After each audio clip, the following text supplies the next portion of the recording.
Hello, this is J.N.S, and today we are covering Chapter 2 of the Queen Mothership Enterprise Architecture Blueprint, which is governance. So we'll be talking about the Queen Mothership's leadership style in terms of its branches and its councils.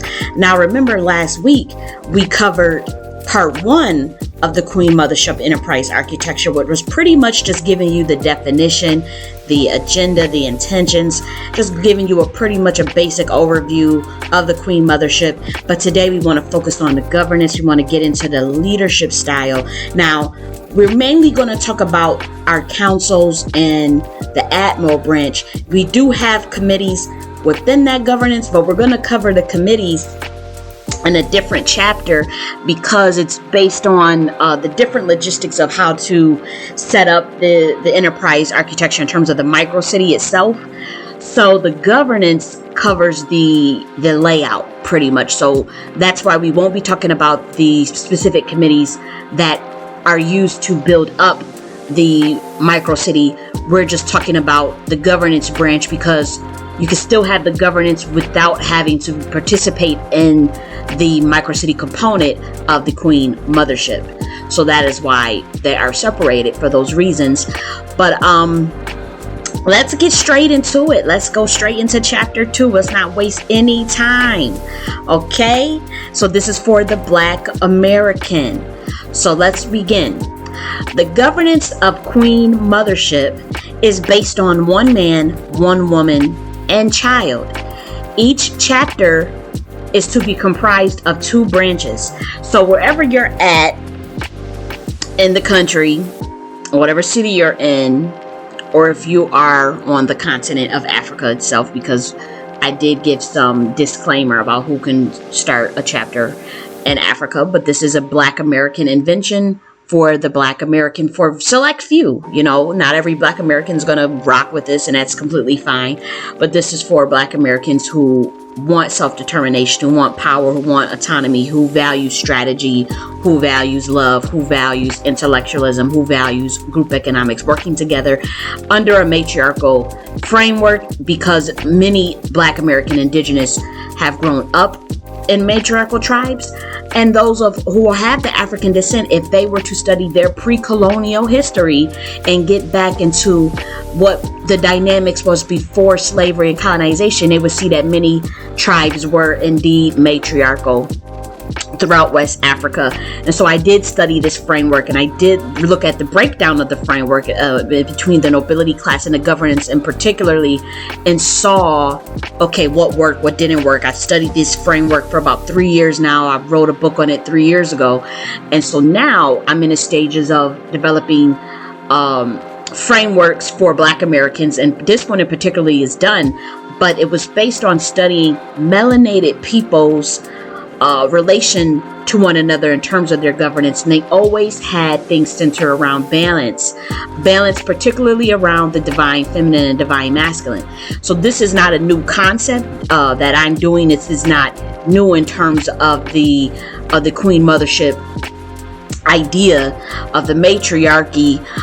So this is for Black Americans who, you know, they see how thorough I am. They see the plan, they see the vision, and they want to partake in it, and they want to be active leaders, and they want their own autonomy, and they're fearless people. So it's for a very select few of Black Americans, though. Obviously, if I could wave a wand, we would all, you know, have our own thing. We would all just do things that are in our best interest, but we have to understand that we're dealing with people who deal with psychological enslavement.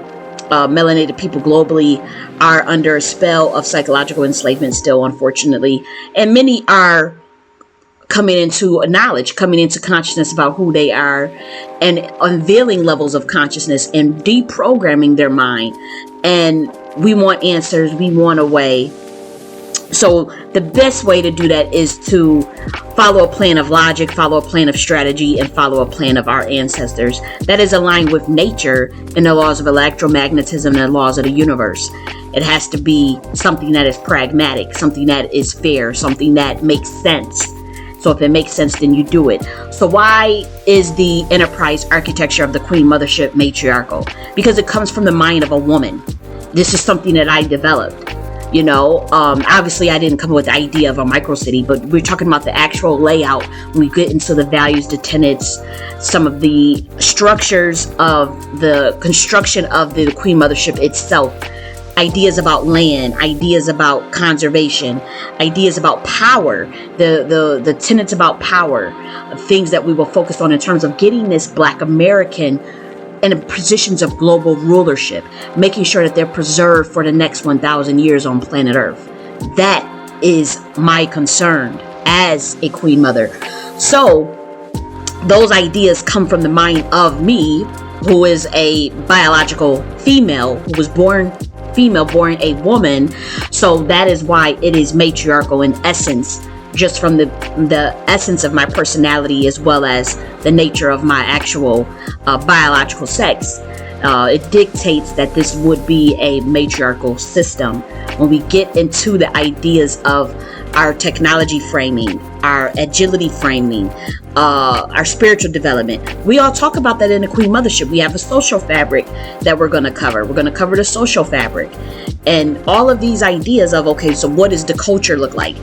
We're building that out. Women deal a lot with building out culture, with planning and organizing. That is nothing new to melanated women. A lot of them have forgotten that. A lot of them have no idea that they were powerhouses in terms of governance. It was very much a real thing, whether you were indigenous to North America, South America, or Africa. It doesn't matter.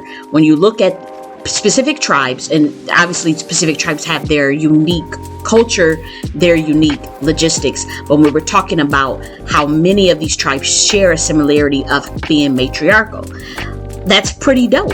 And I argue that that's something that Black Americans should get back to. We're not talking about what we have today. Nothing like what we have today. Nothing that you see with single motherhoods, with Black women and Black men fighting like cats and dogs, with a 39% marriage rate, with the 72% outer rate. None of that is in the Queen Mothership. We have certain structures, high level structures, that deter from such, dysfunction, to be honest, just to be honest. So what you see now is a lack of structure and system and processes for our community. Some of us individually thrive in that, and we are able to navigate through that. But for some of us, it prevents power building in terms of being a power base, a collective power base, and being able to compete on a global stage. Not everybody is concerned with that, but I've been given a blueprint, and I have the blueprint. I'm not saying I'm the only one that can develop one, or I'm the only one that has one, or this is the only one that will work. That's not what I'm saying at all. What I'm saying is that we need a plan of action for not only preventing ethnocide, but putting ourselves in positions of power. We cannot always kowtow to other people's systems and their communities and what they got going on. We need our own shit. It's as simple as that. I don't care what anybody say. It's time for this Black American to rise. Why not? It's time for this Black American to be in a position of global rulership. And we got to think 1,000 years from now, even if you think 500 years from now. Stop thinking that white supremacy is just always going to be here. It's not. Your system is dying. It is on its last leg. And I know that many of you are in their programming, in their matrix, on their timeline, thinking that, okay, we have to go with the old vanguard, the 1960s way of thought, and, we shall overcome. We're going to march. We're going to do rallies. We're going to, we have to advance the methodology. And we have to advance the strategy. It's as simple as that. You have to upgrade things and upgrade consciousness as well. And that is what I am doing for the Black American. So when we think about these timelines of, okay, what happens during the aftermath of white supremacy, during the aftermath of shift in power, because right now it is going to the Asians, and China particularly, and we see BRICS, and we see the change of vanguard. We've seen the Western world kind of a slow death. The thing is, Black Americans, you have to be the vanguard of America. You're pretty much going to have to lead America. And I know that may sound like no way, but you're the one that built it up. For one, you built it, designed it.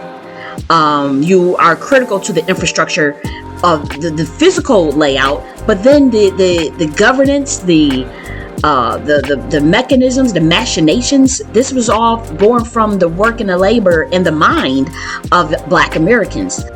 So we have to see ourselves as leaders of this country, and it's going to be some battles, Black Americans. I hate to tell you this, but there's going to be some battles in terms of power, and I want to make sure that we're not at the bottom of it. It's as simple as that. And I'm not talking about physical battle, but I'm talking about, this quest, like this caste system that we've been relegated at the bottom. As the West dies out, we're going to have to put ourselves in different positions, in strategic positions. So that is why I've been thinking about this Queen Mothership enterprise architecture. That's why I developed it. That's why I want to present it. And that's why I want to work with the like-minded people who see the mission and the value in what I do. And we'll come together. We'll move off of, obviously, this YouTube thing. And whoever just wants to just get the blueprint and do their own thing, as long as they're following the blueprint. If they personally don't even have to like me, it's a blueprint. It's out there. Anybody can access it as long as you're a Black American. And even if you don't want to be in my particular branch as a Black American, you can start your own branch. You don't have to be under mine. You can do your own thing with the Queen Mothership branch, as long as you're adhering to the blueprint in terms of its values and tenets and its layout. And you obviously can deviate somewhat and add some more creative things. Say if it's a group of Black Americans who happen to identify as FBA, or who happen to identify as ADOS, and they want to keep their own little thing, and they want their own little faction to themselves, they're more than welcome to do that. With me, I represent just Black American. I don't go under any category. That is my own personal choice, because there's 40 million Black Americans, and those factions are small factions of Black America. And I think that getting in the weeds of specific monikers, to me, it can be a little bit distracting, or I wouldn't say, how do I say this? I just want a more broadened horizon of Black Americans. I don't want anybody to feel left out. So that's why I use the term Black American. Those who've been in this country, obviously, since 1870, at least. Obviously, many of you have been here way before. We go way back. We go back to 1700s, 1600s. So if you are one of those people that are Black American or Black Indigenous, you are the people that I want to build with, obviously. So though I don't care what you identify as far as like the different factions that we have, like this, we have Freedmen's, you have FBA, you have ADOS, Black Indigenous. I don't personally care what you identify as. I don't. But I will be under Black American, and this is for Black Americans, and it's as simple as that. So to get back to my point in terms of thinking about how will the Black American compete within their own country? How will the Black American compete on a global scale? How will the Black American compete when power shifts from Western to Asian? And then from Asians, they'll work with the Latinos for a bit. They're going to get into a rift. They'll have a little rift. Right now I'm speaking spiritually, so I'm just speaking from an intuitive point of view right now. Then they are going to strategically get into power alliances with Africa. The West will try as well. There's going to be another scramble. If Africa play their cards right, they will have a chance. I wish I can give them, I'll be coming up with a framework for that, but they're going to have to really, really, really be strategic in terms of like how they get into a power position, realizing that they have an advantage. If they are short-sighted, if they are greedy, then they can squander opportunity to become a power base again. But they certainly have the potential, given that they're going to be a scramble 2.0. And if they learn from their lessons the first time, they can navigate that and come out as far as a win-win situation with dealing with these other people, as far as Westerners and Asians. If they do not strategize, if they do not meticulously plan, then they'll just be colonization 2.0. It's already colonization 2.0. We see what China's doing over there, but we're talking about obviously decades and decades from now. We're not talking about right now. We're talking about once Western society falls, then the Asian comes into play. Then once renegotiation happens, the Asians have a short run of power.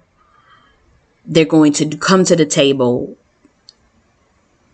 to the African, and they're going to have to figure out what they're going to do in terms of like, where do we come in? We're just trying to make sure that we have autonomy as Black Americans, and that we don't have to answer to none of these groups, that we don't have to answer to the Europeans, that we don't have to answer to the Asians, that we don't have to answer to the Latinos, that we don't have to answer to the Africans. And I know that sounds like, well, what about alliances and what about cooperation? There's a time and a place for that. I'm not saying that cannot ever happen, but right now, no. Right now, we have to be in collation mode in terms of our own collective power base. We have to be really focused on building that, and we have to develop those structures and processes to make sure that we are able to handle the onslaught that's coming, the stuff that they're going to be trying to do to us. And we don't want the short end of the stick of none of these people, whatever they trying to do, because we have to understand that we are a people. As far as Black Americans, we have a very specific tribe, we have a very specific lineage, a very specific history and look, and we want to preserve that. We want to be here 1,000 years from now, but we don't want to just be always in the position of the bottom of the caste system. We want to be in a position of power. And there's ways that people get in power while being the minority, while being outnumbered. And that's what I look at from a strategic point of view.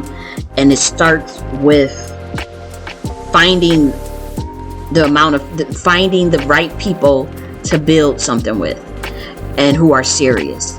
That's where it starts with building your community and being very serious and strategic about building your community.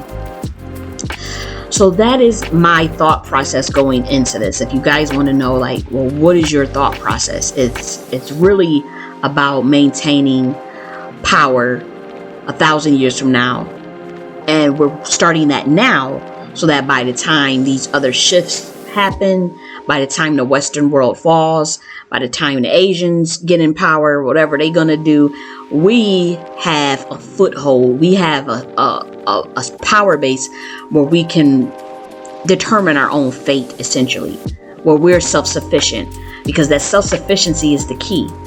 And we're able to deal with people who try to sabotage us, and we're able to be fearless, and we're able to protect one another as Black Americans. So that is what the Queen Mothership comprises of. It's about, again, one man, one woman, one child. That's the governance that is based on, as far as the spiritual aspects of what it's based on. So now let's get into the actual physical governance. Like, let's talk a little political, will you? So each chapter is comprised of 2 branches. The first branch is the Admiral branch. That's the first branch. And then the second branch is the Queen Mothership branch. So each component, it works together to carry out the canons and the decisions of that particular Queen Mothership chapter. So each chapter of the Queen Mothership, and whatever city that you're in, will have the Admiral branch. The Admiral branch is the highest. And then you have the Queen Mothership branch. Within the Queen Mothership branch, you have councils. Okay, so let's talk about the Admiral branch. The Admiral branch, again, is the highest branch. It is to consist of 1 woman and 1 man. Generally, you would like them to be elected eventually, but say if you're just starting, say if it's a married couple, and they say, you know what, we like this Queen Mothership shit. We got 5 people that's on board. We got about 5 people that want to build something, that want to pull some resources together. We'll be the Admiral branch. We'll start the chapter and we'll be the Admiral branch. If you're a married couple, or if you got a real good friend you guys are friends, and it's a man and it's a woman, and you guys want to do some land development, or something that's in the Queen Mothership that you're interested in. When we covered throughout the blueprint, is if you see something that you like and you're like, you know what, I have some ideas about fusion power. We got a small little group that's talking about fusion power, and Queen Mothership focuses on that. The Queen Mothership Enterprise does implement certain technology methods for Black Americans that we want the Black American to get in front of. And we're just talking theoretically now. And there's two, you're a married couple and you want to start a branch. You would technically make up that Admiral branch, because it would just be you two, and you would have to go and build up your base. But eventually you would be subjected to elections just like everyone else, possibly, depending on the nature of the structure of your particular branch. You are supposed to be electing the admirals. The man and the woman is supposed to be elected. And in my branch, it's a bit different because, for one, I'm the creator of it, and right now I'm just running the branch, and there is a guy that I have in mind that I'm thinking of, but I'm just still in the vetting process. But before you give that position, there's a certain criteria that each admiral must meet, and so we're looking for that. And the admiral branch, they are seen as like the executives. They're co-presidents. They have equal power. This is a man and a woman. They are elected, and it's as simple as that. And they are referred to as Chief and Queen Mother. You don't have to call them that. In my branch, that's what they're called. In your branch, you don't have to call them that. You can call them presidents, for all I care. So the Admiral branch, they are to consist of individuals that are fearless leaders and that they are committed to empowerment. And they should have a clean and proven track record of service to the community or leadership.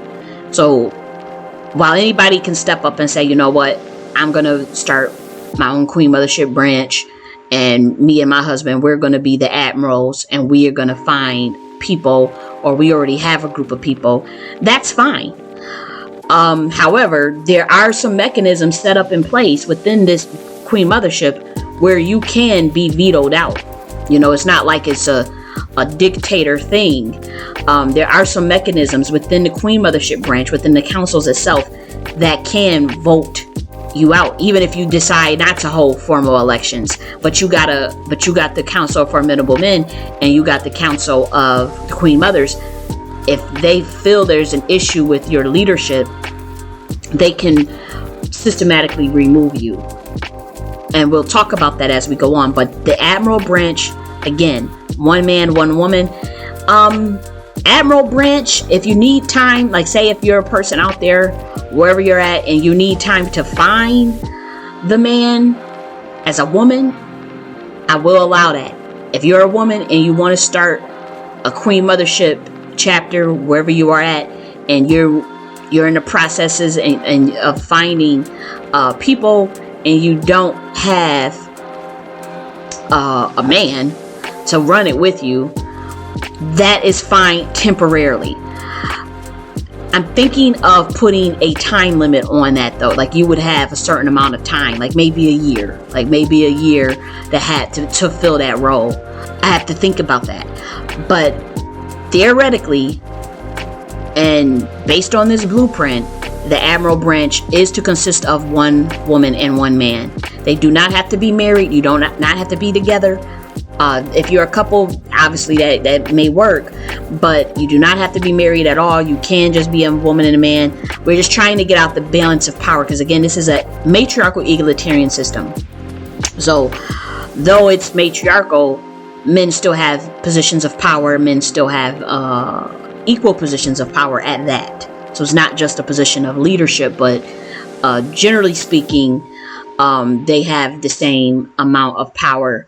However, women are allowed to start their own branch without them being a man involved.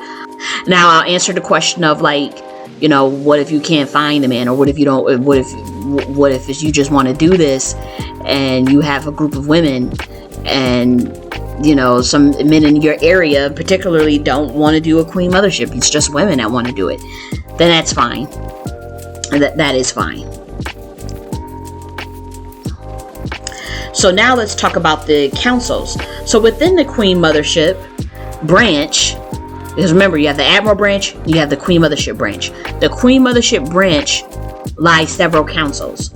You have the Councils of Elders, the Council of Formidable Men, the Council of Queen Mothers, and the Council of Children. So all of these sub-branches make up the Queen Mothership branch. Now this branch, they make the decisions and they make canons. The Council of Queen Mothers evaluates the decision in canons and can overturn canons. The councils can veto the Admiral branch with a 2/3 vote. They can also vote them out with a 2/3 vote.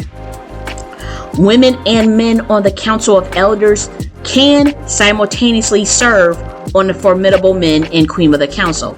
So again, if you are an elder and you're on the Council of Elders and you're a man, you can still be in the Formidable Men Council. Same with the woman. If you're an elder woman and you want to serve on the Queen Mother Council, you can still do that. The number of members on the council are subject to change, but let's go through the number of members on the council as well as age requirements. So for the Admiral branch, right now, we're looking at least 25 years old. In the book, it says 30, but I'm going to reduce that number by 5 years. So 25 years old, and there's 2 members in the Admiral branch of each chapter.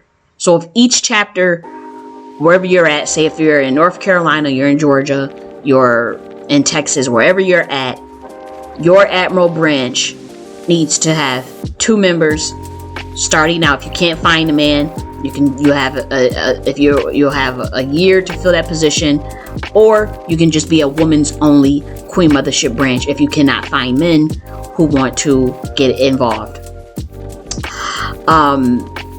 That's 2 members for the Admiral branch, at least 25 years old. Council of Elders. Council of Elders is age 55 and up. Thinking about changing that too. Council of Elders, shouldn't that be like age 50? Council of Elders is age 55 and up. So again, the number is subject to change. For the Council of Formidable Men, you have to be at least 21 years old. 2 to 11 members. The book, it says 3, but 2 to 11 members. For the Council of the Queen Mothers, you have to be at least 18 years old. Once again, 2 to 11 members. In the Council of Children, that is age 12 to age 17. For the Council of Children, pretty much there's not a set number. It's just like, say if we have our micro city and we got between the 20 of us or between the 30 of us, we got 6 children. Or let's see, yeah, we got like 6 children in our little micro city. There'll be the Council of Children, and I'll explain what the Council of Children do because everybody has a role, and we're preparing the Council of Children for leadership role. Like we're embedding a culture of leadership and management and strategy within our children very young, and intellectualism. So that is why we have the Council of Children, because the children are very important and they should have a say in how they're raised. They should have a say. Granted, we're also instilling values of deep respect for adults who have their best interests in heart. So the Council of Formidable Men, the Council of Formidable Men and the Council of Queen Mothers, we love our children. The Council of Elders, we love our children. We center them. We center Black American children. And by doing that, they have a job and a role to fulfill in terms of just being kids, being children. But their number one job is to respect mother and father, because we don't do whippings in the Queen Mothership. We don't whip our children, and we don't inflict violence on them. So we use logic-based approach to child rearing, and very much a process of the children understanding their role, and the father becomes very important in the Queen Mothership. Who can start a chapter? So let's cover that. That's in the book.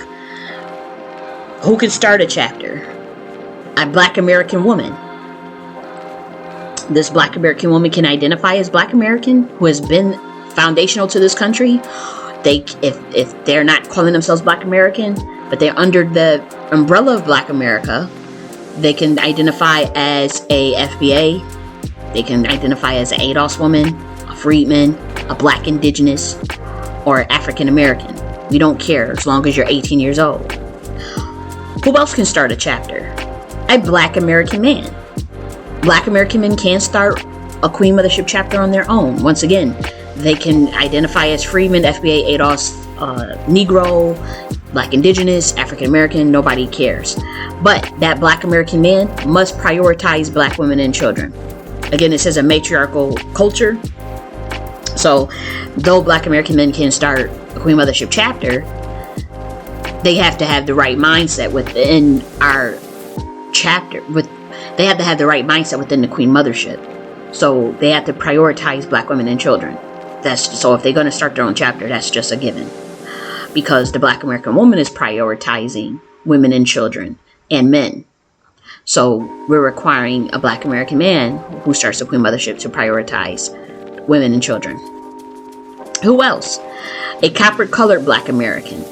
These are the indigenous that were labeled Negro, Black, or colored. So Black Indigenous Americans can start a Queen Mothership chapter. Now, I'll say this. I am very much aware that there are Black Americans who have been labeled Negro, Black, or colored who do not go by Black. They solely go by their indigenous tribe. They believe in doing their genealogy and them with their individual bloodlines. Even though on occasion you will see them say Black American, or you will see them identify that they were labeled Negro or Black. You can start a Queen Mothership chapter as well. That is also in the book. They are allowed to because they are our people, and many Black Americans are indigenous. Many Black Americans are admixed. Many Black Americans have African descent. So we're not in the business of getting into the weeds of identity politics, labels, gang banging, as far as the names, as far as the identities, as far as your religious beliefs. None of that matters. This is a very structured format for building collective power bases across the country. Now, who was the last person who could start a chapter? A melanated person on the continent of Africa or the Caribbean. You have to be in your hometown, though. You have to be in your homeland. This creation is for Black Americans. But I understand that there are plenty of African women who are aware of their matriarchal lineages from pre-colonial times. They have their oral histories. They are still matrilineal, but they may be matrifocal. They may no longer be matriarchal. They may be patriarchal now. But let's say they have some women that want to do matriarchy leanings, and they see how structured the program is in terms of the social fabrics, the child rearing processes, the man and woman processes, and they like those ideas because it's not just we're talking about governance today, but we're going to get deep into like social fabric, deep into like power building, and then the next framework that I have really gets into like serious military science strategies and shit like that. So, say if there are women in Africa or men in Africa that say, you know what, let's give the Queen Mothership a chance. They are more than welcome to do that. They have to just understand that they cannot try to say that they created it or anything, that it is from the mind of Black Americans. This is a Black American invention. So that is who can start a chapter. Remember, Black American woman, Black American man who is prioritizing the Black woman and children, copper-colored Black American who goes with their indigenous leanings. And I understand that many of you don't even call yourself Black. Many of you go by American Indian or by your tribe. You can start a chapter, okay? And lastly, say if you are not from Black American tribe,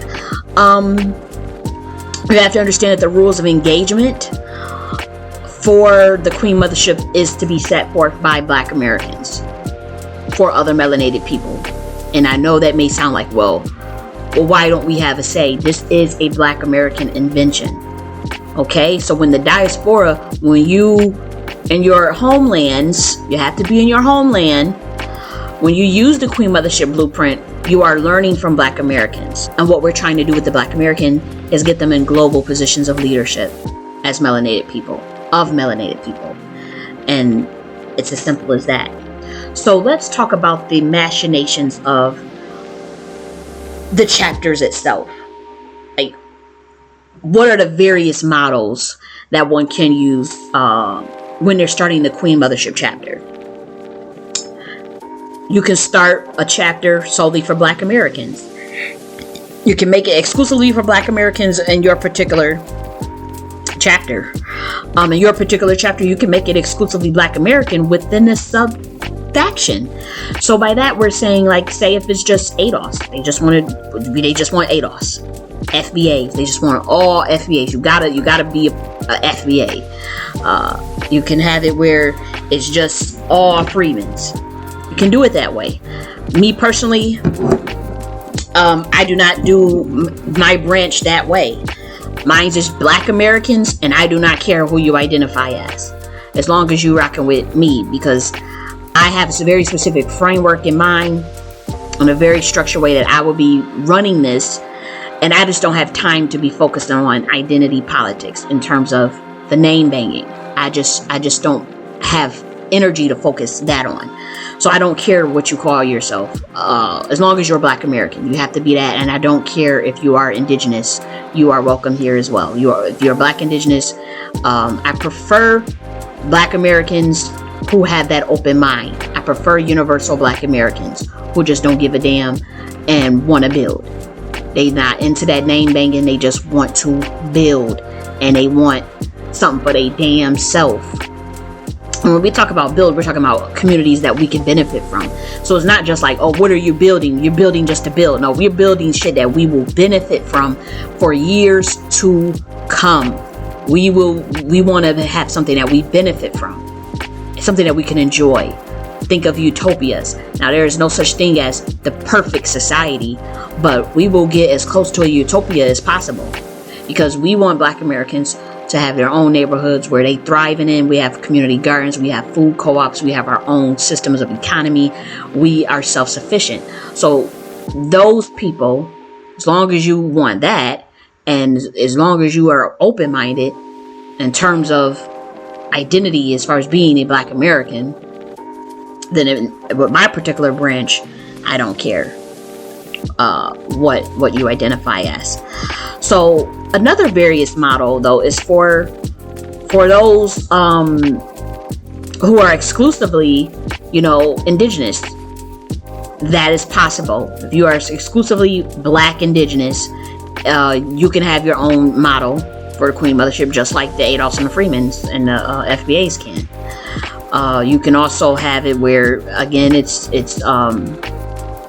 solely for just Black Americans without caring about what they identify as. I would prefer it that way, but I understand that there is a lot of tension, and there is ideological differences, cultural differences within the factions. I was talking about it in one of my videos earlier, where I'm noticing, like, some groups are more political than others, some groups are more organized than others, some groups are more warrior based than others, some groups are more cultural based than others.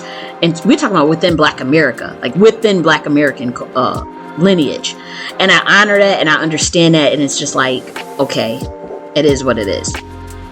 So the next model that one can have is a mixture, because we still got some Pan-African Black Americans. We got some Pan-African Black Americans, man. And they, no matter what we say, no matter what we do in terms of our quest for delineation and our fight for delineation, there will be Black Americans that see the value in working with other melanated people in terms of Africans or Caribbeans. If there is a Black American that is on that wave, that's fine. That's fine. And then as far as the continent of Africa, you can obviously have your own models within tribal lines, within regions.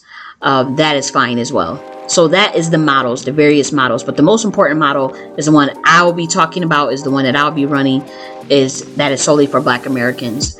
And that is for Black Americans in general. I do not care how you identify. Now we're going to talk about what should each chapter be doing when they have this governance. When they have the Admiral branch, they have the Queen Mothership branch, which consists of the Council of Formidable Men, the Council of Elders, the Council of Queen Mothers, and the Council of Children.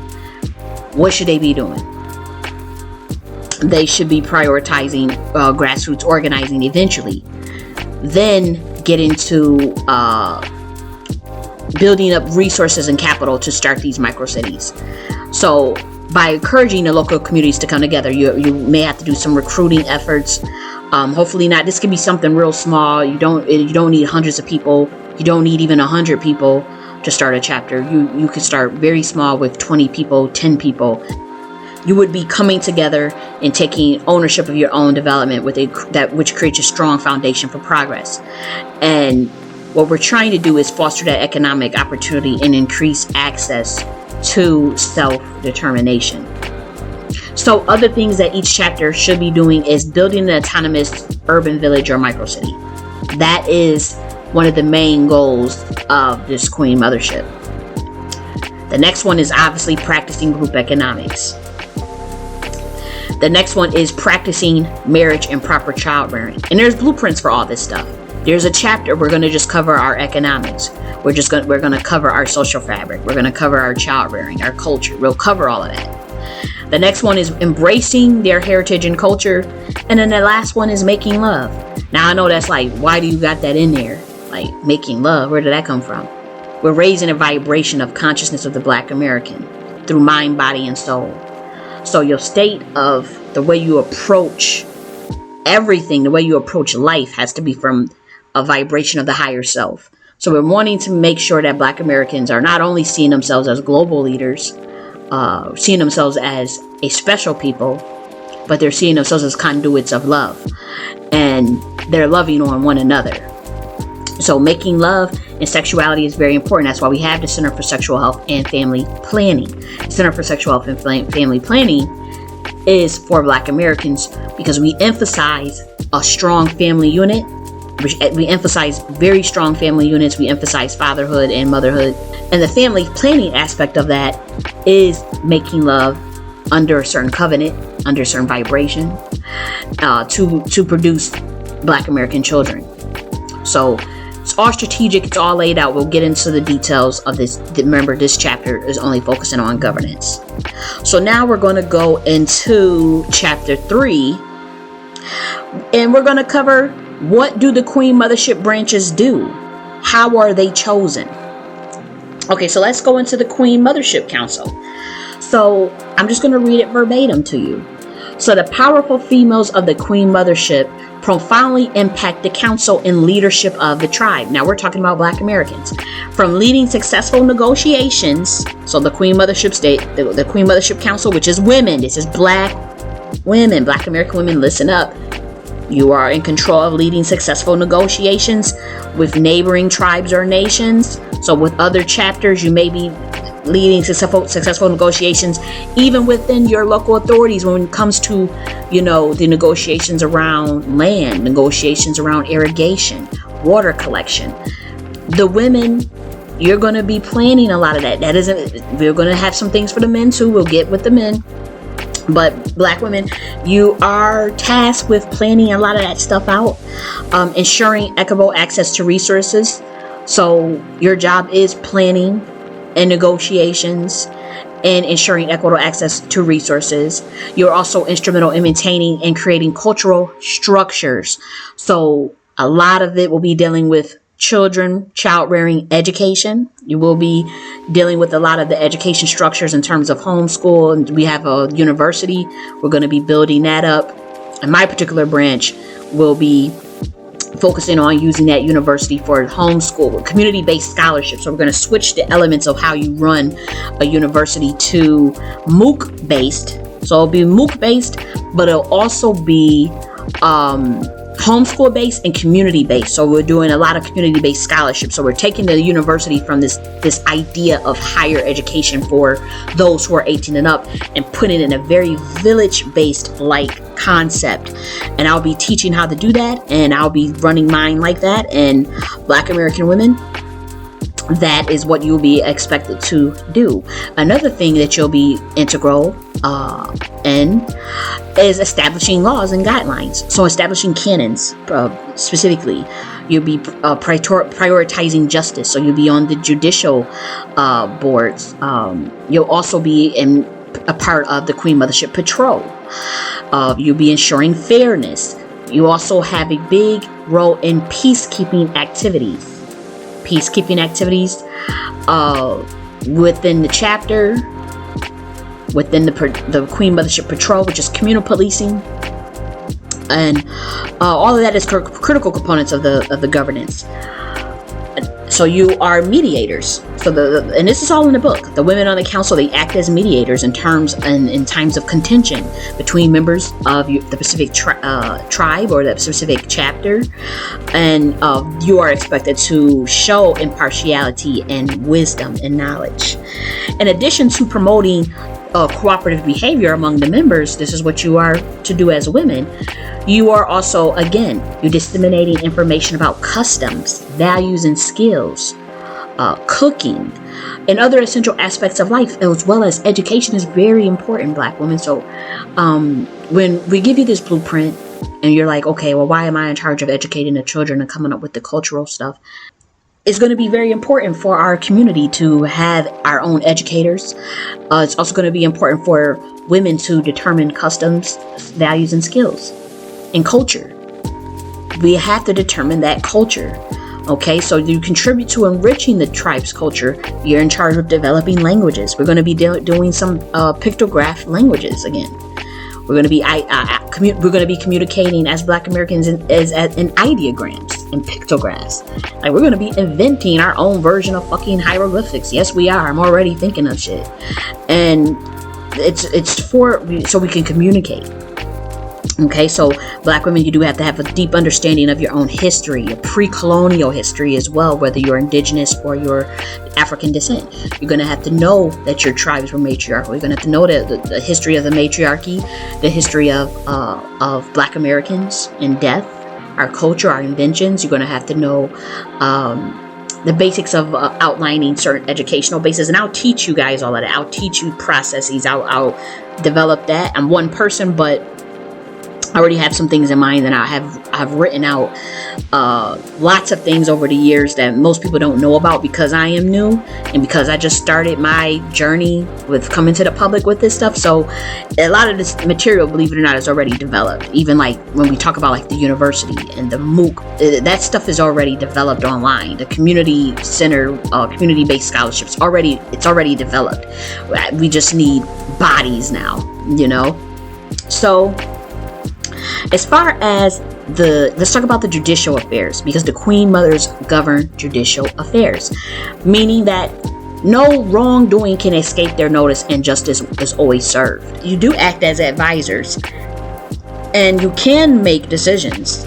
Okay, so your strength and your wisdom ensures that current members as well as future generations have access to a secure environment in which they can live their fulfilling lives. Okay, Black women, so you're very much dignified. You're very much put back on your throne as Queen Mother of the universe. We very much honor the Queen Mothers. We're going to talk about the men because I know y'all like, where's the men going to come in? We're going to get with the men. But right now we're talking about the Black woman. And so Black woman, you are also in charge of governing agriculture and water security. Men can do, because we have brother keepers and sister keepers, and our brother keepers and sister keepers, whoever volunteers for that, they'll be working in the community gardens. And so while the women more in terms of advanced agricultural systems and processes, women, you are expected to contribute to that. But just know that there will be brother keepers helping you with the farming as well, if they want to, because all of this is voluntary based. So it's not like somebody is going to dictate a role to you. There's roles, and you choose what you want to do.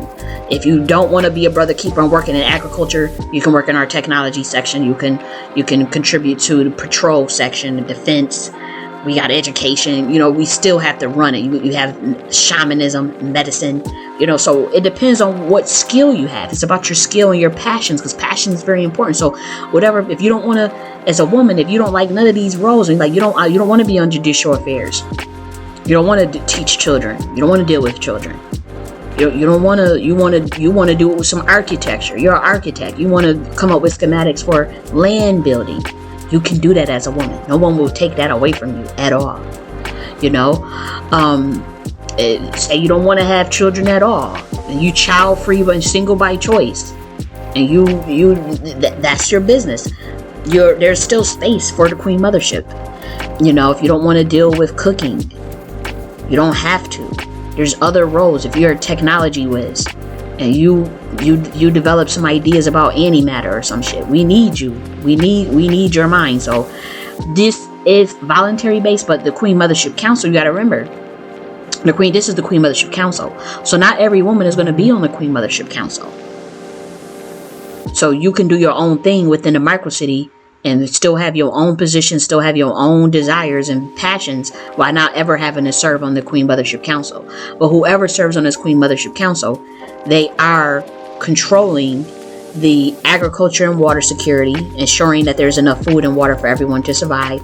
They are covering judicial affairs. They are acting as peacekeepers, and they are acting as educators. And even if they're not individually educated, we're still coming up with high level processes for our education system, for our agriculture system, for our water security. We're going to sit and literally plan that out. Like in my branch, I sit and I already plan this shit out. Like I be thinking about this shit on a daily basis. I know you're like, really? But that's just the type of woman I am. It's just, it comes natural to me. This all came very natural to me. Also, Queen Mothers, we deal with a system and processes around child rearing. This is in the book. We're teaching the younger generations about their responsibilities and roles within the tribe, and it's as simple as that. We give them guidance. We are able to encourage our people with courage, intelligence, and dignity, and we honor the women on the councils. That's a special role. So again, not every Black woman has to serve on the Queen Mothership Council. You are encouraged to at least try it out. You don't have to do it for ever, but if you want to be on that council, you have at it. But if not, you do not have to have that responsibility, and you can still be in the Queen Mothership without having to serve on any councils, except for like if you're a child. So now let's talk about the Council of Formidable Men. The Council of Formidable Men obviously consists of Black American men. So obviously the men play an integral part in the Queen Mothership. So there have been women that have asked me, why are there men in the Queen Mothership? Why can't we just build out a matriarchy? Again, it's balance in the laws of electromagnetism, of the divine masculine and the divine feminine. This is something our people always understood. Also, there are very open-minded Black American men. There are indigenous Black American men who have, for one, been raised matriarchal, and there are Black American men in general who would like the structure, who are also thinking of like autonomy, who are also thinking of self-governance, who are also thinking of self-determination. There are Black American men that's thinking about that shit. It may not be many, because many of them are brainwashed by this matrix, but there are some that are going to fuck with us. So we are expecting there to be more women than Black men in the Queen Mothership. But we do have, believe it or not, there are more, at this point in time, there are more men inquiring about this than Black women. That's very baffling. But again, since I come from the reparations and Black women empowerment space, as well as Black empowerment space, my frame of reference is to run into Black men who actually think more like me, even though it's not many at all, but just my social circle, there are men that are interested in this, and they're like, you know what, I know about the matriarchal societies of the past. I know about the matriarchal societies in Africa and in America, and I want to try that shit. Let's try it. Let's try it again. Shit, why not? So you have that. So the Powerful Men in the Formidable Men Council. Again, it's voluntary as well. You do not have to serve on this council if you do not want to. But if you want to, what is your role? You're providing leadership in defense and protection to those in the community. It's as simple as that. The Black American Man and the Formidable Men Council is also in architecture. They're also dealing with transportation, technology, engineering projects, and also economy. So the men are charged with coming up with very witty ideas. And again, if a woman wants to do this, you can do this. Do not think that I'm taking this from you, Black women. If you are architecture, if you're in technology, you are more than welcome to have a position doing that. But for those on a Formidable Men Council, again, this is a council. The men will be in charge of those things. They will be in charge of those things. And they have authority over specific tasks, such as like the barring good economy that we'll have. Services within the economy. Again, the Admiral branch oversees everything. The Queen Mothership also has a vote over this as well with the Elder Council. So if we see that the men are not doing, or they doing some sherm shit, there's ways, there's check and balances. So, but for now, the Formidable Men Council, they do hold leadership over the construction efforts regarding, again, architecture, transportation, technology, and engineering projects. They are looked at as symbols of strength in the community. Okay, and they are looked at as leadership. They also deal with defense. Come up with a lot. We have a QM defense team. They're literally just called QM defense. And the Formidable Men Council, they don't have to be in a QM defense and vice versa, but they are charged with coming up with some high level schematics in terms of defense and protection of the women and children. Absolutely. Okay. They also alleviate tensions between different factions and provide a sense of security and defending the QM for external threats. So the Formidable Men Council and the Queen Mothership Council, they're special to us because they are critical to the infrastructure of the Queen Mothership chapters. So your particular branch, wherever you're at, the Formidable Men Council and the Council of Queen Mothers, they're very vital to the infrastructure. Okay, so they are to be honored, they are to be catered to, they are to be, we have to look out for them because they're stepping up as leaders, they're in making sure that stuff runs. And and mind you do not have to serve on these councils, and you can still be in, like, say if you're a man and you don't want to be a part of the council, but you're a software engineer, you can still be in engineering. You still want to do transportation. You can still do transportation. You good with architecture. You're a carpenter, and you're able to put things together. You can still do that and not have to be on the council. But we're talking about high level building, okay? And we're structuring out, and we have meetings. We have meetings all together. They have meetings by yourself. The Formidable Men Council, they have certain meetings just by themselves, of course, but we all have meetings together. We have meetings with our committees, the committees that oversee the lower functions of the Queen Mothership Pocket City itself. So we have a land committee, we have a water committee, we have a food committee. We have those committees, and we'll also be meeting with them. And particularly the Admiral branch, my branch will be meeting with them as well. So now let's talk about the Elder Council. What do they do?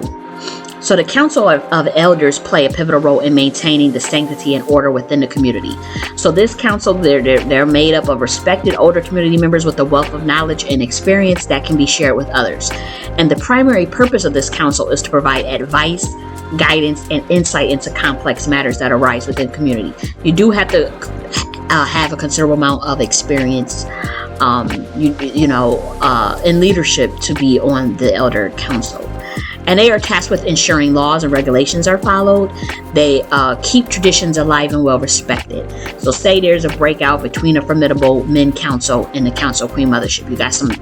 They at odds. The elder of councils will step in. Because guess what? The elder of councils, there is an equal number of men and women on this council. Now, obviously, if you have 3, I think the elder council is supposed to have an even number, right? Okay, yeah, so I have to change that. The Council of Elders must always have an even number, and the Council of Elders must have an even number of women and men on that council, because they're providing the check and balance system just in case there are some breakouts. And then the Elder Council may get into it with the Formidable Men or with the Queen Mothership Council, and then the Admiral branch has to step in. Maybe the councils are at odds with the Admiral branch, and the Council of Queen Mothers are at odds with what the Formidable Men are doing. You know, the Elder Councils, they are critical in making sure that balance stays and that we stay as one. Okay, they are to serve as mediators as well. So in addition to having the women being the peacekeepers, the elder councils, they are mediators between disputes and disagreements as well. Yes, they are.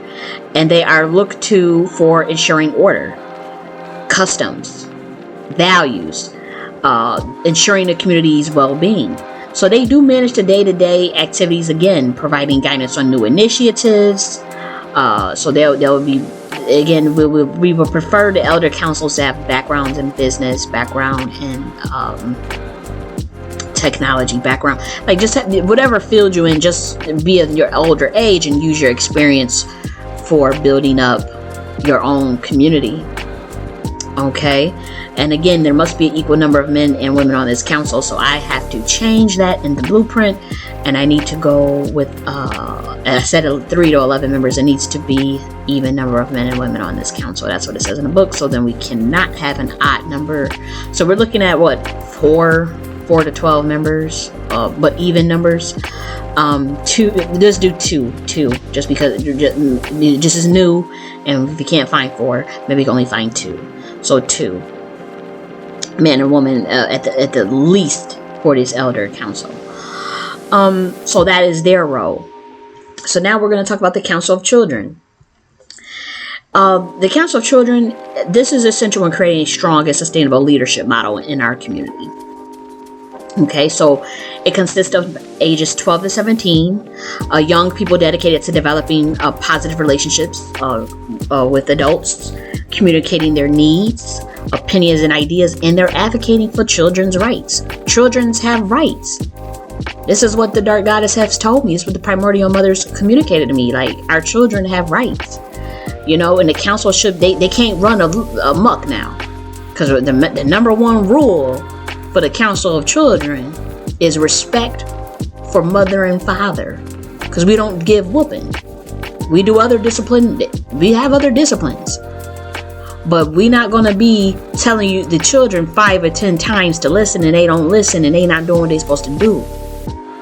That's a no-go in the Queen Mothership. We tell you one time, we give you a look, and these children are supposed to, it's respect is key.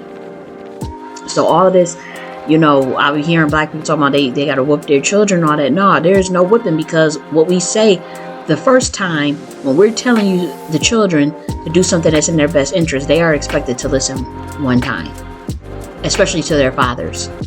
So the Council of Children helps us with our child rearing. It alleviates the need for whoopings, alleviates the need for tensions between mother and father and child, because the children, they have their rights. They will be given support from the adults. They can express their views. They have little meetings. These little children have meetings, and they'll be planning their own little parties. You know what I mean? They'll have their own little they got to plan their own little get-togethers. On the weekends, we're going to be having get-togethers for them on the weekends. We'll do it by age, because again, you got to be 12 to 17 for the Council of Children. If they're under 12, they're just being a kid. But 12 is kind of coming into age, and for the Black American, because we got to remember, we're developing a strong culture base. So at the age of 12, they're preparing for leadership. Pretty much, they're preparing for leadership to run that self-autonomy community. So they're expected to join the council, to serve on the council. If they don't want to, they don't have to. Say they're 13, 14, and they're not getting along with other children, and they don't feel like they fit in, they can't relate, they do not have to be on the council of children. Well, generally speaking, our children are expected to be in the council. But if it's not for them, and they got something else they want to do, that is fine. Okay? But this council of children is to prepare them for strong leadership. That's what it is. That's what we're doing. They're going to have little problem-based case studies that they have to work on.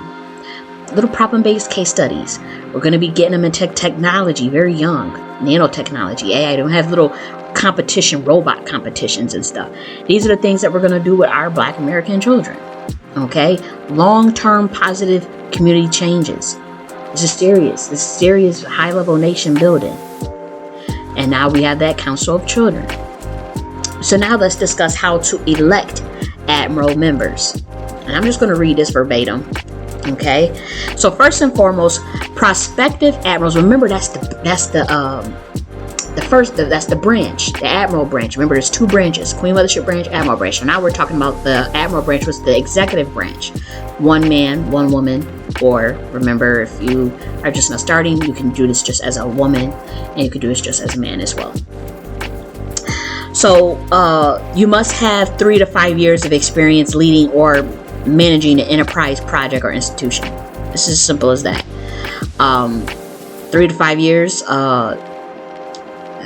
and I don't care what field it's in, but again, some type of project, some type of enterprise, some type of institution that you played a leadership role in.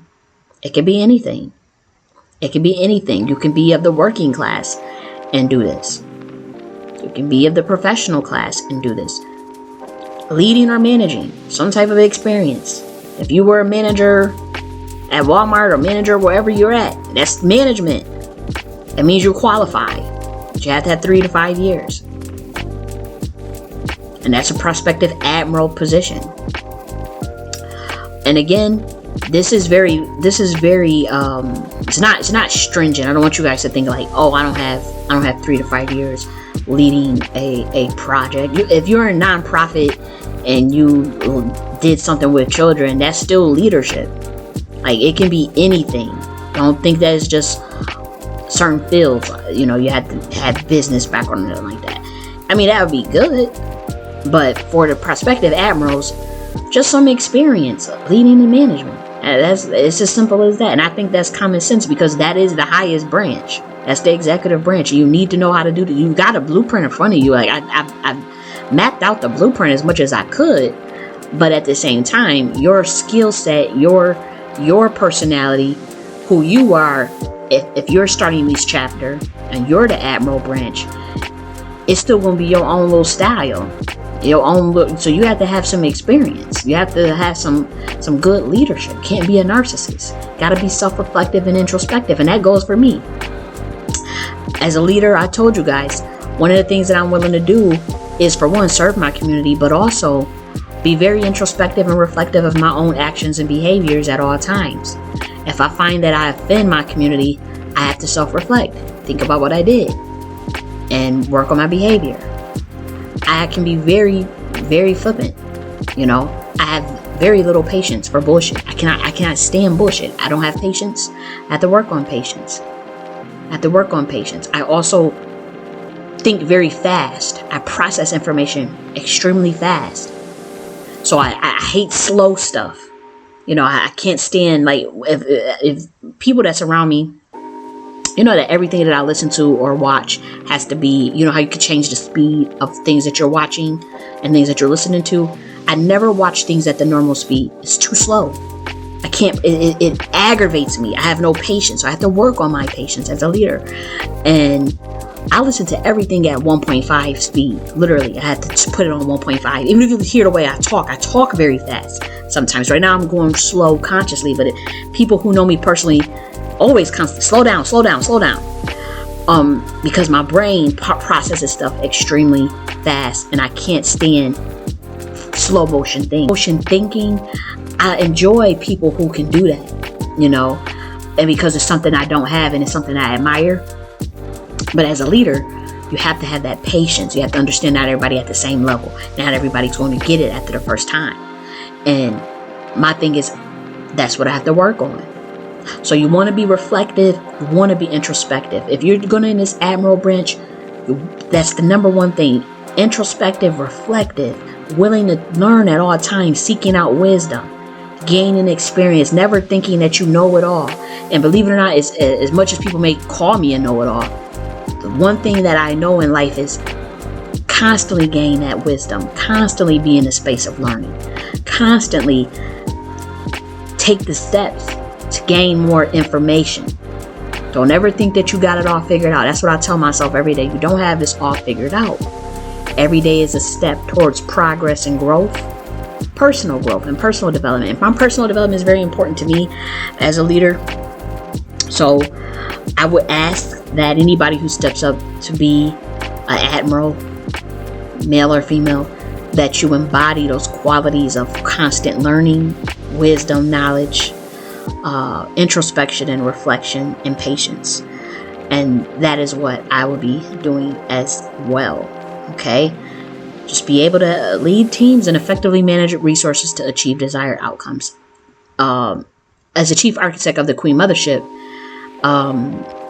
I don't have like the ability to stop someone from like doing their chapter or doing their, but I can delegitimize. Like if I see that some fuck shit going on and I hear about it in another state or another city and it's fuckery, we will put a plug and we will delegitimize. Even if they say, well, we're not going to disband our chapter or disband our Queen Mothership, you will be put on a list that you are not recognized. And we're talking about if we hear about violence or if we hear about something crazy, like it has to be ridiculous. We will ask for disavowalment, and if we can't, and if legally if we're not able to do that, then we will delegitimize. You will be removed off our register and not recognized as a part of the Queen Mothership. You won't be a legitimate chapter. You won't be legitimate. You'll just be looked at as the outsiders. If we find out again that you are not adhering to the blueprint, that you are not following the structure, and you are not being a good leader, if your members come and say that this person is a narcissist, they trying to do cult, because one of the things is there's no groupthink in this Queen Mothership.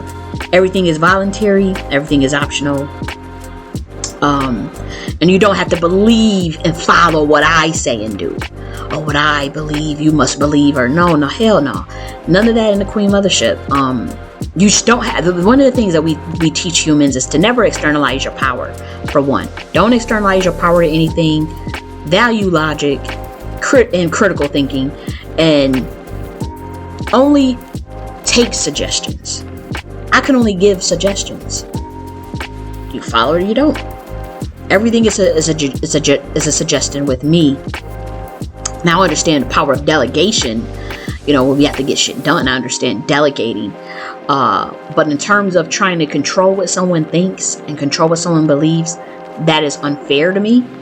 So I do not approach this Queen Mothership like that. I can give you the knowledge of the Queen Mothership matriarchal history, give you the knowledge of the Shakti, because we do have a spiritual development program in the Queen Mothership that, again, is optional. I don't give a damn if you're a fucking atheist or agnostic.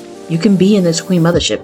Just because we hold our little Saturday sermons about the Shakti Queen Mothership of Kali Ma, you do not have to believe in that or attend that. No, you do not. You can be a Christian, Muslim. You would be very much respected here, because we don't do you gotta believe what I believe. We have our spiritual development. I am the creator of a Nakti philosophy. I'm a philosopher. I've created my own philosophy system. I'm very spiritual. I'm a spiritual intuitive. I'm a minister. I'm like a ordained minister. So I have my beliefs, and I'm not here to push what I believe on anybody, just because we have a spiritual development program. And that's just for my particular branch. If you don't want to be dealing with that, or if you have a chapter and y'all don't want to deal with, you do not have to have that spiritual development program in your chapter at all. It's just in the book. If you want it, it's there. But you don't have to have that. Because again, this is not about groupthink. This is not about building zombies who just take orders. So let's keep going. The candidate shall also possess a degree from an accredited university or equivalent postgraduate qualifications. So this is still for the Admiral branch, along with outstanding communication skills, both verbal and written. Here's the thing with that. You do not have to have a degree. If you do not have a degree, you must show proof of being self-taught. You have to have education in the Admiral branch. You cannot, come on now. Like, this is serious. You're building a fucking pocket city for Black Americans under a matriarchal framework, under a blueprint, under specific guidelines. And you have to implement councils and leadership and committees. And we have to implement structural building of our land. We have our own economies. We have our own defense. We have to have people that are competent. Competency is key.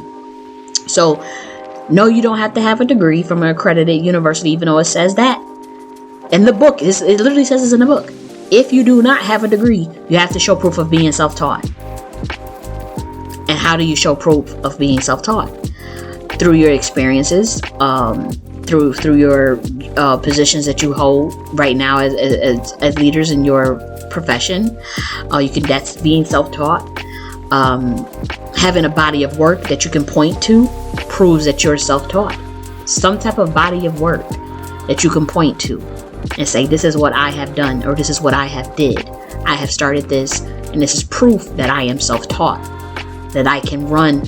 Say if somebody started a nonprofit organization and they ran that for 10, 15 years, but they don't have a degree. That's self-taught. That's being educated. Okay? So we would, obviously, if you do have a degree from an accredited university, that will go far, especially if in certain fields. But it's not a requirement. You are also, as an admiral, would be expected to have interpersonal skills. Okay? You're known for creating positive working relationships. Here's another thing. You don't burn bridges. That's very key. If you're going to be an admiral, man or woman, do not burn bridges. Always try to negotiate and keep positive working relationships when you can. Okay? So that's very important to me. In my personal life, not burning bridges is extremely important to me, believe it or not. Now you have to be careful, because you don't want to come off as playing both sides. You do want to take stands when it's necessary, and you do want to support the people and be loyal when necessary. When it's time to be loyal, you gotta ride out for the people that's loyal to you, and that's another principle of mine. I am loyal to the people who are loyal to me. I will ride out with you, no doubt. I will ride out with you to the end, right or wrong. If you're wrong, I'll tell your ass behind the scenes that you're fucking wrong. Unless you've been messing with children. If you're doing something to children, I'm not riding out with you. You cannot touch these children, and you cannot beat on women. You cannot abuse women, and you cannot touch on children. You cannot kill people. Other than that, I will ride out with you.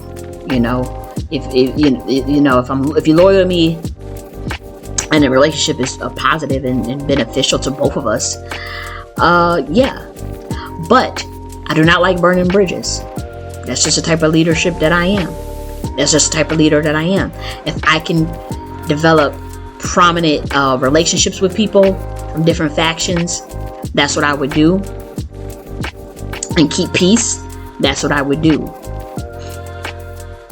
If it is time to pick a side, then that's what has to happen as well. Sometimes there are times when you have to pick a side. It's just as simple as that.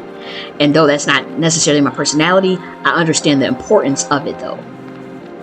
I really do. So, don't burn bridges if you're an admiral. Okay? So, once all the necessary criteria has been met for the prospective admirals, you have to be approved by the majority of the council members to take office. Again, this would be theoretically if you guys were in the election process. Say, this is down the line in terms of say 5-10 years from now. admirals who run in a subsequent chapter, who is, say, it's established chapter rather. So if you're in an established chapter for like 10-20 years, the framework is that you would have to be approved by a majority of the council members to take office as far as admirals. But right now, since we're so new, you pretty much don't have to go through that process. You could pretty much just start your own chapter as admirals right now. But eventually, once your chapter is up and say your shit been running for 5, 10, 20 years, you know, admirals have to be approved by a majority of council members to take office. If you start your chapter as admirals around the country, and you build up your shit, and your people don't like you anymore, and they feel like you're just not an effective leader, the council, remember the Council of Elders and the Council of Formidable Men and the Council of Queen Motherships can get your ass on out the paint. They can, with a 2/3 vote. So, but we're thinking about the future. So say your branch has been in existence, your particular chapter has been in existence for 15 years. Then that approval is typically carried out through a formal ballot process of the council members, okay, with each individual member having one vote in favor or against the proposed candidate. The admiral designate will be declared elected once they receive more yes votes than no votes. You just have to receive more yes votes than no votes. Something very simple. And with that final step is successfully completed, the new admiral can officially assume their position and begin their term on the council. Elections are held every 2 years, and admirals can run as long as they are elected. As long as you're elected, you can run on it. You surely can. If you keep getting elected, that's fine. It is worth noting that these requirements are subject to change at any time and may vary depending on the nature and size of the chapter. And we were just talking about that, but this is what it says in the book. It can change at any time depending on the nature and size of the chapter. Again, if you're a new chapter, you pretty much can bypass all of this and just start your position as admiral. If you are 15, 10 years in the game, 5 years in the game, and you got a couple members, you got 20, 30 people in the chapter, and you're going to have to go through the election process. If they don't like your ass anymore, they'll get you out the paint. It's as simple as that. So let's just give an example with me. I'm an admiral. I'm also a chief architect. I'm the chief architect of the Queen Mothership.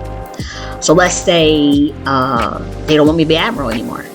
I can be removed from being an admiral, but I cannot be removed from being a chief architect. Now, with the chief architect and with the governance of power, though, even within my own branch, I'm still beholden to those councils. As a chief architect, I have a considerable amount of say within what goes on within the Queen Mothership in general, but I can be removed from the admiral branch. I can be removed from a council if I get out of pocket as a leader. So I'm always checking myself, but I cannot be removed from being the chief architect. And in my particular branch, I can still get removed, but I would still be the chief architect in my branch. Now, I'm not the chief architect of other people's particular branch. I don't have no say in what another group is doing in another city. I can advise them. I can delegitimize them if they're not doing what they're supposed to be doing. If they're not following the blueprint, I can delegitimize them, and we won't recognize them. But I don't have a say. I can't go over there and pick admirals for them, pick their council. I don't have the right to do that. And if they wanted advisement, and someone came to me from a different city and they wanted me to help them put that together, that's one thing. But I don't have any say over anybody else's chapter. So if it's just a bunch of freemans that want to run their shit, or a bunch of FBAs that want to run their shit the way they want to run it, you can do that, but you got to follow the blueprint of the Queen Mothership. You have to follow the Queen Mothership blueprint. And if you deviate from that Queen Mothership blueprint and we find out that y'all whipping children, I'm hearing cases of women getting their ass beat, you're getting delegitimized completely. And you will not be recognized as a part of the Queen Mothership branch overall. So that's as far as I go. But as far as being a chief architect, I can change this framework. I can take advice from others who come to me and say, look, I got this suggestion for you. I got this suggestion for you. Can you add this to it? I will add what you give to me to the Queen Mothership and give you credit for it. I don't mind that. But this is a creation of the Black American. There's people that have more experience than me. I'm only 31 years old. So if someone comes to me and says, look, I think you should tailor your councils this way and do it this way. I will go and update the blueprint, and I will give credit to that person who helped me tailor these ideas. And that's just the type of leader I am. I like to be fair. I like to give credit where credit is due. I don't like to steal shit from nobody. I do not have to take anybody's intellectual property. I'm not trying to brag or anything, but I have a lot of shit up in my head. And I'm very, very creative. I could come up with my own shit. I don't have to steal nothing from nobody. I will always give you credit. If you contribute, I'm a listener. I will take advice. If you guys say, if you're just being a hater, I could tell the difference between somebody being a hater and somebody that's really like trying to look out and say, you know what, I think the Queen Mothership could excel if you did this, if you did this better, if you implement this. That's different than somebody just trying to knock your dreams. This is obviously in its infant stages, okay? So this is in its infancy stages, and I'm building out my branch in real time, even though this blueprint is done. So we're in infancy stages. Now, I'm not one to just make up shit as I go along. I believe in very strategic, structured processes. And yes, we're learning on the job, but at the same time, damn it, we have to put some very well thought into what we're building and to what we're doing. And I've been working on this for 3 years. Not the Queen Mothership enterprise architecture, but the ideas and frameworks for Black Americans. Is what we'll have to do. So, additionally, certain chapters may have additional criteria of their own that must be met. So again, say it's the FBA chapter. They want to do Queen Mothership. They got 10 people. They may require that you just be FBA. That's particular criteria. You can add stuff. Not too much deviation, but they may require that you have a degree, and they may not take being self-taught. My branch, I'll take being self-taught. I also recommend, it's in the blueprint, that you take being self-taught. But say small deviations like that, is allowable. Small deviations such as only having somebody with a degree in the Admiral branch, that's allowable. You cannot take out the idea that this is matriarchal. You cannot just flip this shit, the Queen Mothership, and try to make it, try to remove women from the positions of leadership. Like, now that's a no-go. This is a very strategic perspective. This is very lineage based. When we say lineage based, we're talking about like the matriarchal concept is found in melanated people bloodline, in their epigenetics, in Black Americans' epigenetics, whether they are indigenous or from African descent of West Africa. This has been tried and true. This is a history that has been purposely buried by both melanated and white people. And so I brought it out. I did write a whole book on this, covering the matriarchy, and I found more matriarchies in America and in West Africa. I found more than what I found when I first wrote my book 3 years ago. There are tons more matriarchies. So I had to go and update it. So we got evidence of that we were in matriarchies. So this is, when I say this is lineage based, it is what it is. But we also egalitarian. So we don't emasculate Black men, where manhood is very important in the Queen Mothership. And we do love the men. We're not misandrous. Just because we're matriarchal does not mean we're misandrous. We're just fucking matriarchal. Okay? So small deviations are allowed, and you will never be, however, you cannot remove the women from their positions of power in the Queen Mothership. Absolutely not. The basic requirements to become the Admiral of the Council should remain the same throughout each chapter, with an understanding of what is required. Okay, so now we'll cover, we got 2 more things to cover and we're almost done, guys. So how to elect members to the council. So the election of a council member is an essential step in the overall functioning of the chapter, and that process should be conducted carefully to ensure qualified and motivated individuals are important. Again, this was written from the point of view of, say, subsequent chapters, subsequent years already in existence. And if you're new, you pretty much bypass these steps. Like for the first 5 years, you most likely get to bypass these steps. Because it's new. So election to the councils is always going to be voluntary based. Okay, and the established criteria for electing a council member are vital, as they will help narrow down the candidates and ensure that only the best suited individuals are chosen. To be eligible for the election to the council, any potential candidate must meet the specific criteria. So here are some of the criteria for becoming a council member. You should have some type of background or experiences, or relevant experience in business, legal, financial, or education. You can be in agriculture, technology, all of those things as a council member.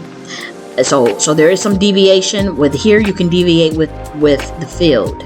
Besides, it says business, legal, financial, or other relevant experience. So other relevant experience could be sociology, could be agriculture, could be engineering. Okay, so there's a deviation in that aspect. Additionally, candidates should demonstrate knowledge about issues affecting their community and show an understanding of how best to work with local entities. Okay, so again, when we're building up these micro cities, we are going to have to go through some red tape in regards to not only land procurement, but our water procurement. And again, we're starting with my individual branch. I'll be the guinea pig. But we're going to have to work with local authorities, obviously, on getting some of these things, and even with the community trust, land banks, community land trusts, all those things. It requires you have to work with other people. We have to have good negotiation skills. Information how to work with local authorities once again, and so that's important. And to further ensure fairness, it is recommended that all candidates stand for election on a nonpartisan basis. So you can't bring in personal politics into the council shit. So like stuff like whether or not you're a Democrat or Republican, that shouldn't matter. Stuff about what your religious beliefs shouldn't matter. Stuff about just stupid shit. You don't want to get caught up in the weeds. Oh, they have Freeman, they have ADOS, they have FBA. None of that should matter unless that's your particular branch. Now, my branch again is Black Americans only, and Black Americans regardless of what they identify as. So, name banging in terms of this council stuff is not really going to be a thing in my branch. That's why I like Black American, and I prefer for Black Americans to generally see themselves as Black Americans, and if they prefer to go with their on paper, with ADOS or FBA, whatever. But for me personally, I prefer Black Americans, because I really don't want to get into all that drama with that fighting and that infighting. I really can't stand it. It really keeps away from productivity. And people judge you based on who you roll with, and people will hold it against you. I find that so incredulous that people will hold something that simple against a human, as far as a name, when you all come from the same lineage. I think that's stupid as fuck. I do. I think that shows low levels of intellect. Because there's bigger missions and there's bigger goals at play, and people have their gifts, and their people are individuals. That's why you have to treat people as individuals. When you can look at a person as an individual versus they labels, they statuses, they names, you get a lot farther. You build some very powerful relationships that way. So you'll never see me get into, oh, they FBA, and, they Freemans, they doing this. No, I gotta look at them as the individual. I see shit. I see who keeping up shit. I see it. But I'm always gonna look at you as an individual. That's what I will do. Who has the same goals and alignment as me. So that's what I'm looking at, is the individual, your character, your soul. So I don't give a shit what you identify as. It should not play a role in your election or in my branch. Now, there may be a group of ADOS that just only that like a Queen Mothership ideas, and they only want the ADOS people. They had that right. That's their chapter. I ain't got nothing to say. As long as they following the blueprint, they can do whatever the hell they want to do. and identify, and you got to be ADOS. That's how they running it. That's how they doing it. That's not my branch, but I understand Black Americans is intricate, and the Black American is multifaceted and complex. I don't do name banging, but I understand other people are doing it. I know that there are Black Indigenous that literally don't even like me because of my perspective on this. And I'm Black Indigenous, I'm Black American. And there are Black Americans that don't like the fact that I don't care about the name banging. And so they shun me because they see that, they see I hang with a Freeman. They saw that, I saw you hanging with an ADOS. Or you hanging with some FBAs. And they don't like that because they don't like them. And they're banking, when it comes to them, it's like you gotta be standing on Black Indigenous only. You can't hang with the Freedmans. So to me, that's not gonna work for me. That's not gonna work for my personality. Because I see the value in Black Americans in general. That's just me. Now I could see if it was some immigrants or something, or somebody from a different ethnicity, I could see that. And if I was allowing white people in the shit and they wanted to hold my feet to the fire, I understand that. But I ain't even doing that. I'm just looking at universal Black Americans. I'm just trying to, love on all Black Americans. And I'm looked at as I'm wrong for that. Like, people treating me a certain way because I just want to love on Black Americans. And I don't give a damn about what they calling themselves. I don't. Okay? So let's keep going. Again, council members, you're expected to make unbiased decisions for the most part because you're benefiting your particular chapter, your particular Queen Mothership branch. Wherever that Queen Mothership branch is at, for me, I am expected to make unbiased decisions. I am expected to put the whole before myself and to benefit the whole community. The community comes first. It's as simple as that. Black Americans come first. And if you ever realize, I'm constantly asking Black Americans, well, what do you think? What do you think we should do? What would you like to see? What do y'all want to call yourself? And that's why I went with Black American, because the Black Americans told me themselves that's what they want to be called. I wasn't going with that. I wasn't. I was going with American Indian. I was going with some black, just Black and just Indigenous. And when I talked with the Black American, they were saying Black American.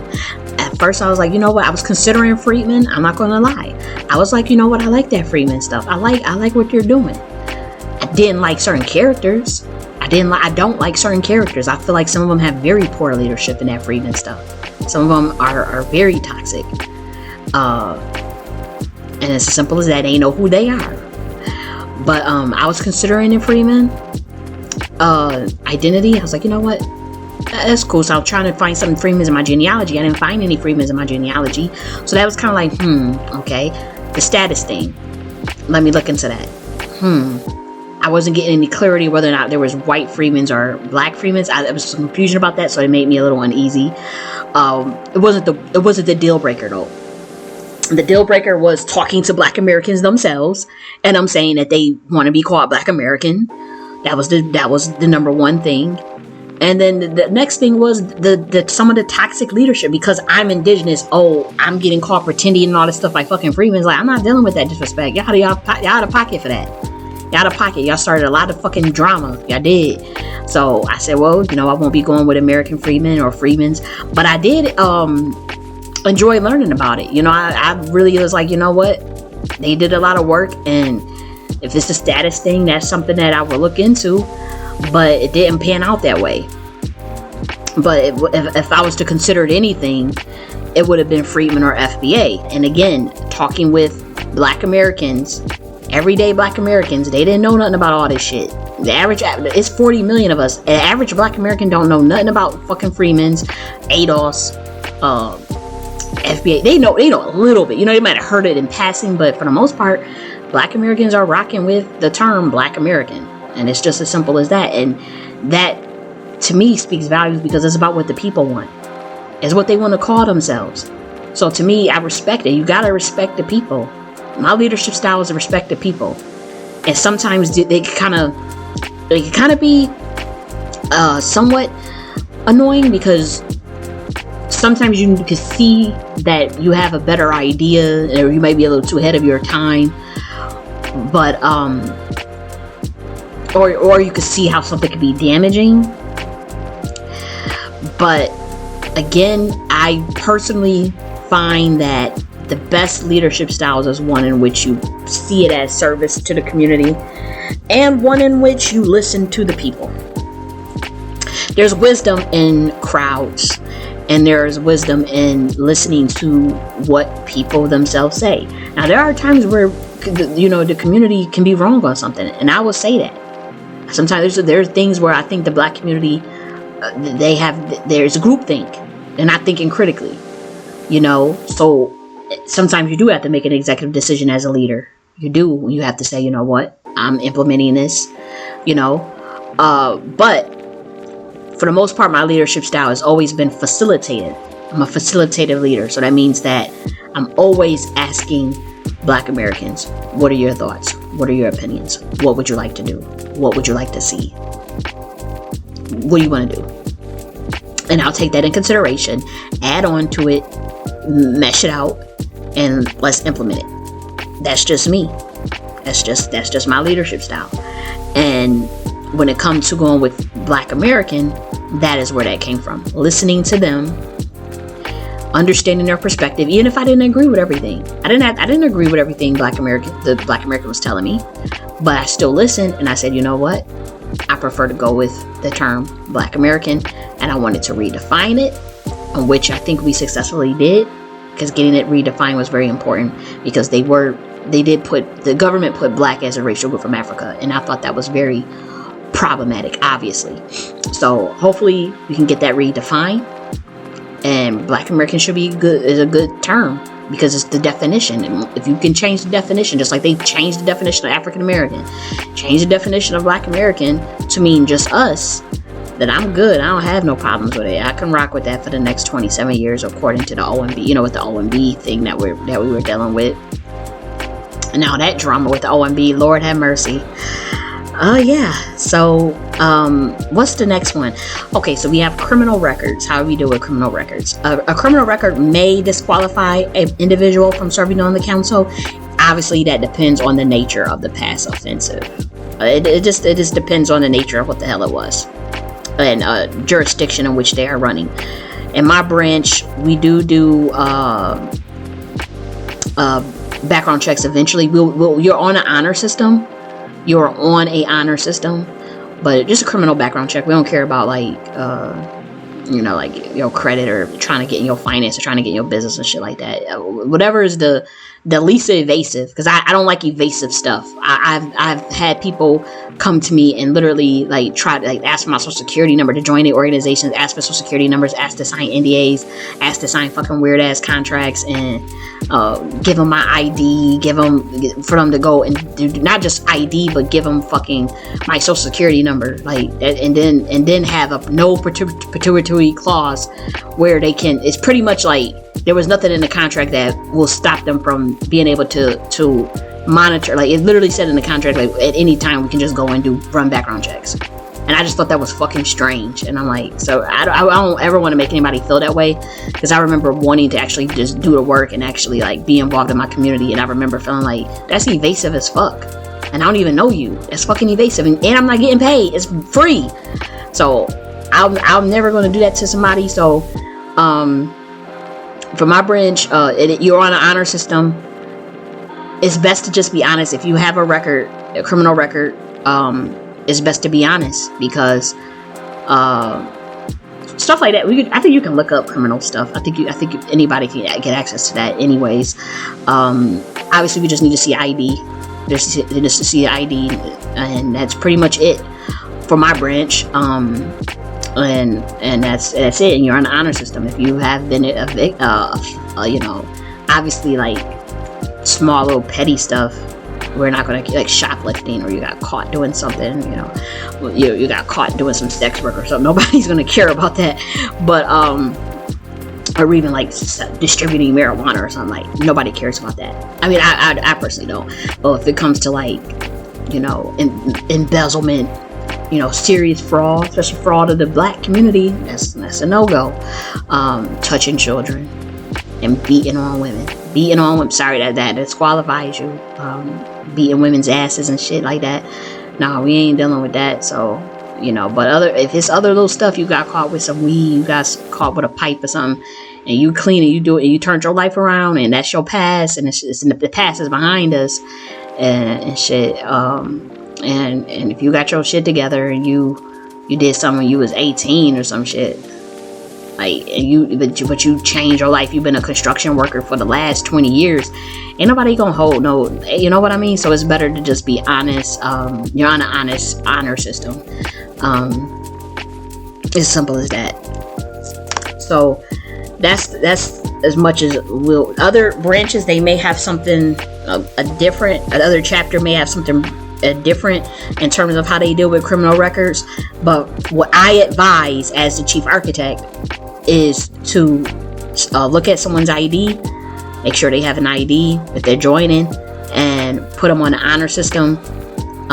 If there's some like freeload stuff, like freeload database where you want to just run a criminal thing, I think that should be the extent of it, because we do have things to search if someone. We do have intelligence measures in terms of weeding out chaos agents. So as far as like infiltration, we do have a chapter and a blueprint for how we deal with agents and infiltration and spies and stuff like that. So that stuff, it weeds it. We'll kind of weed that out. So you don't need to be so strict, in my opinion, with like trying to get someone's social security number and all this shit. Like, nah, especially if they volunteer and all this stuff and they they want to be a part of it. Like, nah, just look at their ID, had a fill out application, ask them if you ever been convicted of a offense, and they don't have to put their social security number and all that shit on there. That's what I'm thinking. And again, it's subject to change, but I just know how I was made to feel. I felt that was extremely evasive for a person I didn't know that asked me to join they shit to work for free, to ask me to give them my fucking social security number and ID for them to do criminal credit checks, job checks, and references. That was way too motherfucking much. And I had talked with people that I know, they're like, you ain't even getting paid for that. Hell no, you don't even know that person. But it had happened, and they asked me to sign a weird ass contract. So I don't want to make nobody feel like that. So let's cover this last thing about egalitarian. This is the last part, and then we'll be done.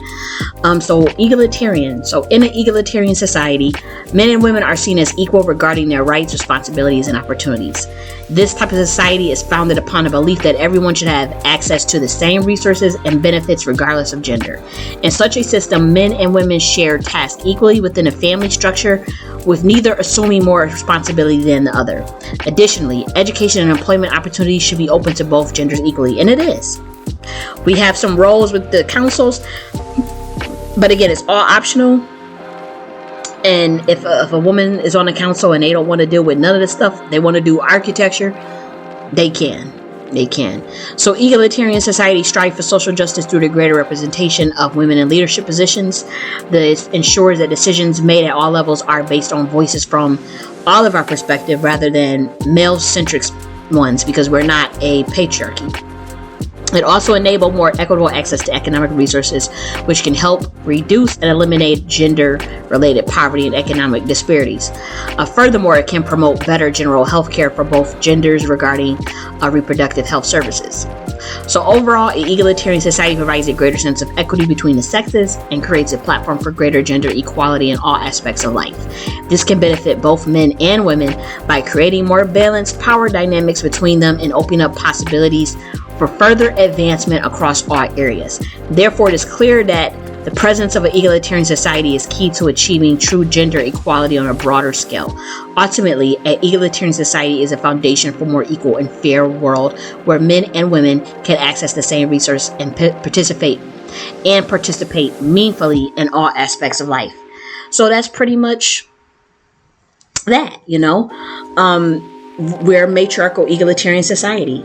We have men and we have women represented in equal levels, and we love them both very dearly.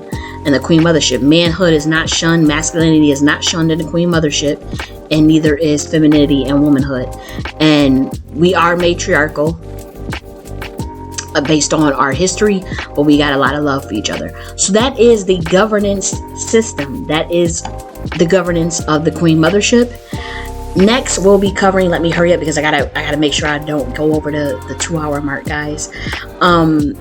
We'll be covering social fabric. We'll be covering social fabric, and that would be cool because we're going to get in a little bit into culture and a little bit into things that we value. That's going to be our value system. So social fabric is important because we have some guidelines around that, and this is a blueprint, so you're expected to follow the blueprint, with the exception of things regarding religious beliefs and stuff like that. Like, we do have a spiritual development, but that spiritual development can range from anything.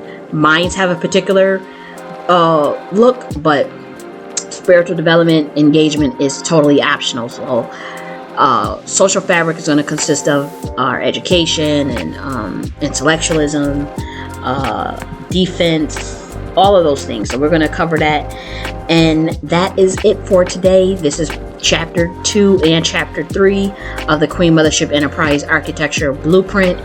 And Black Americans, if you are interested, send me an email at info@nocti.us. We're pretty much in the early infant stages of this, so we are just working on developing people and organizing Black Americans. So we're just in the organizing stage at this point, and it's as simple as that.